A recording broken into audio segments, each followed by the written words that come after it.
Number one is renting a house in an expensive neighborhood. No matter what you guys do, please do not spend money on rent. Obviously rent तो आपने थोड़ा बहुत देना ही होता है, लेकिन do not spend a lot of money on rent. आज जब कनाडा आते हो आप सोचते हो कि यार I'm gonna live at a nice place, मैं वीडियो बनाऊंगा, पीछे बैक होम फ्रेंड्स को भेजूंगा, लुक मेरा अपार्टमेंट देखो कितना अच्छा, high rise, this and that, blah blah blah. Please don't do that, क्योंकि आपकी इनकम के ऑलमोस्ट आधे पैसे टैक्स पे चले जाते हैं, बाकी आधे रेंट पे चले जाएंगे, बाकी फिर आप क्रेडिट कार्ड यूज कर रहे होंगे एंड अपनी जिंदगी चलाने के लिए, और नेक्स्ट जब पे आएगी तो क्रेडिट कार्ड पे ऑफ कर रहे होंगे. डेफिनेटली एक रिस्पेक्टेबल जगह पे रहना आपका हक है और one should live in a respectable place. लेकिन आप शुरू में आते साथ ही अगर इस तरह की फाइनेंशियल ब्लंडर करेंगे तो आप अपने आप को सेटअप फॉर फेलियर कर लेते हैं. स्टार्ट में आपकी सेविंग्स नहीं हो सकती, आप बस पे चेक टू पे चेक रह रहे होंगे और अपना रेंट पे कर रहे होंगे. And the worst part about rent is के रेंट आप किसी का मॉर्गेज पे उतार रहे होते हैं बेसिकली. या तो हो ना कि आप अपने मॉर्गेज की पेमेंट कर रहे हो, वो रेंट से मतलब डबल भी है, तो एंड ऑफ द डे वो आपका कुछ अपना बन रहा है. रेंट आप किसी के मॉर्गेज की पेमेंट कर रहे हो, वो पैसा बिल्कुल जल रहा है. इसलिए शुरू में स्पेशली अपने स्टार्टिंग ईयर्स में 2-3 साल 5 साल तक भी मैं कहता हूँ आप एक नॉर्मल सी जगह पर रहें, क्योंकि अब कनाडा के रेंट्स बहुत बढ़ चुके हैं और ऑनेस्टली अगर आप रिमोट एरियाज में भी चले जाएं तो कोई बहुत बड़ा सब्सटैंशियल फर्क नहीं है. नंबर 2, महंगी गाड़ी फाइनेंस करना. लड़कों, इसके कल्प्रिट तुम लोग हो सारे, मेरे जैसे लड़के. फर्स्ट कार मैंने फाइनेंस की थी वो थी एक Lexus CT 200H 400 something. Honestly वो भी ज़्यादा थी, कोई ज़रूरत नहीं थी मुझे उसको फाइनेंस करने का.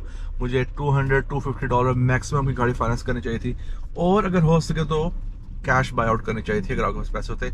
I didn't have that kind of money, तो मैंने फाइनेंस कर ली. उसके बाद मैंने उससे भी बड़ा ब्लंडर मारा. जो मेरी नेक्स्ट गाड़ी थी that was a brand new Mazda CX-9. Not that कि मैं कोई बहुत जर्मन या लग्जरी ब्रांड्स ले रहा था, लेकिन I was buying brand new cars, और 7 सीटर थी ये वाली जो CX-9 है. It was quite expensive, like 50,000 something उसकी MSRP था. एंड मेरी मंथली पेमेंट ऑलमोस्ट $857 आती थी. Honestly, that was the worst financial decision I've taken in my life. Somehow I was able to get rid of that car. वो भी एक different story है. यहाँ पे आपकी क्रेडिट हिस्ट्री अच्छी होनी चाहिए if you want to get a car from the bank. लेकिन जो नए लोग आए होते हैं मुल्क में, उनके लिए थोड़ी सी लीनियंसी करते हैं और उनको वो गाड़ी दे देते हैं. तो जब आप यहाँ आओगे आप देखोगे यार shit I can get any car, you know, I can get Mercedes, BMW, you name it. फिर आपको होता होगा कि हाँ इतनी मेरी पे है, इतनी मेरी पेमेंट है, हाँ यार निकालूंगा, शौक की बात है.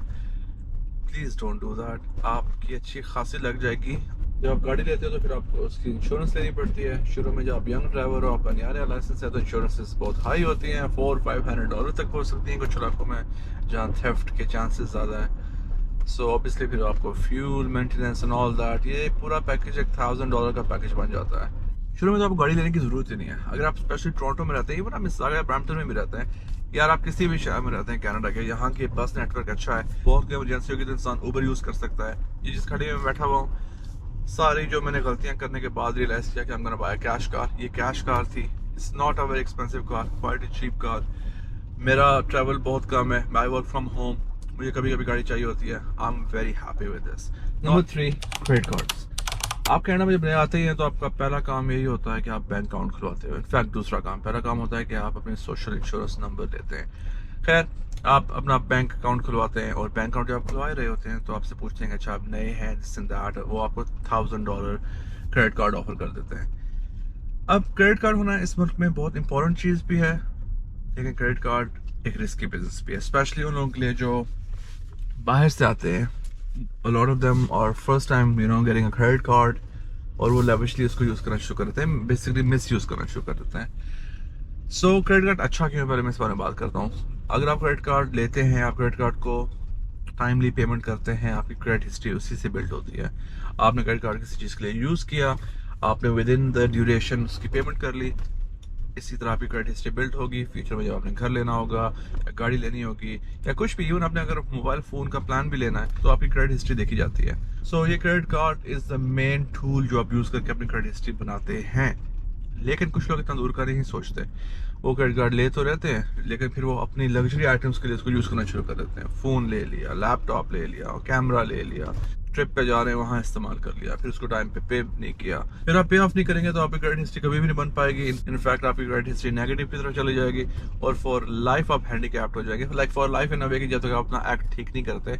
और this only takes you towards bankruptcy, क्योंकि इतना पाइल अप हो जाता है क्रेडिट इस मुल्क में वेरी इजीली कि आप फंस जाते हो, स्पेशली जब आपकी इनकम भी उतनी ज्यादा ना हो। अगर आप यूज करते हैं तो उसको टाइमली पे करें, और अगर आपको लगता है कि यार आप क्रेडिट कार्ड टाइप के बंदे नहीं हो, आप एक इम्पल्सिव बायर हो, आप फाइनेंशियली उतने डिसिप्लिन नहीं हो, तो ना लो यार, ऑनेस्टली ना लो।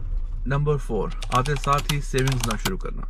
तो इंसान जब नया नया आता है तो कहता है यार अभी क्या मैं सेविंग करूं, अभी तो चलो पैसे बनाता हूं, यूज करता हूं, मजे करता हूं। जरूर करें, आई एम नॉट सेइंग कि ना करें, लेकिन सेविंग कोई ओकेजन नहीं है कि आप एक दिन कर लेंगे या एक दफा कर लेंगे एंड दैट्स इट, काफी अर्सा नहीं करेंगे।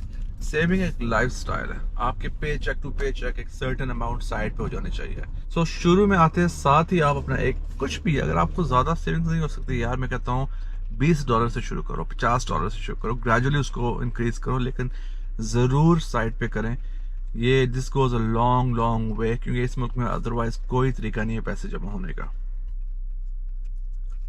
और दूसरा, कनाडा में मोस्ट ऑफ द लोग पे चेक टू पे चेक रह रहे हैं, आपके पास इमरजेंसीज के लिए कोई पैसे नहीं होते। स्पेना खासा बैक होम को इंसिडेंट हो जाए, आपको फ्लाई करके पाकिस्तान जाना पड़े, इंडिया जाना पड़े, बांग्लादेश जाना पड़े, आप कहाँ से लाएंगे पैसे उस टाइम पे? लोगों से लेने पड़ेंगे, क्रेडिट कार्ड यूज करना पड़ेंगे। तो कोशिश करके आप $5,000 एटलीस्ट इमरजेंसीज के लिए अलग करके रखें, बहुत जरूरी है। कुछ भी हो सकता है, आपको किसी को पेमेंट करनी पड़ जाए, इस मुल्क में आपके साथ कोई हैंड हो जाए, जॉब चली जाए, जॉब जाती है तो फिर आप नई जॉब तलाश करते हुए भी आपको टाइम लग सकता है, 2-4 महीने लग सकते हैं। So you need to have a backup. फिर आता है टैक्सेस।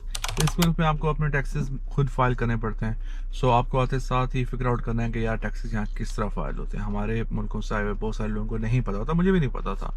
आपको सबसे पहले तो अकाउंटेंट ढूंढना पड़ता है। खैर यहाँ बहुत सारी ऐसी कंपनीज भी हैं, जिस तरह HR ब्लॉक हो गया, जो आपके लिए टैक्सेस कर लेते हैं, but they are very expensive. Best is के you guys look for a desi accountant, वो सस्ता काम भी करते हैं और काम भी अच्छा करते हैं। ये गवर्नमेंट कभी भी आपको टैक्सेस माफ नहीं करेगी। आप अगर 2 साल 3 साल 4 साल नहीं भी कराएंगे तो ये एक ना एक दिन आपके पास घर आके पहुंचेंगे, कहेंगे भाई अस्सलाम वालेकुम, क्या सीन है भाई आपका, आपने टैक्सेस नहीं जमा कराए, चलें अभी दें।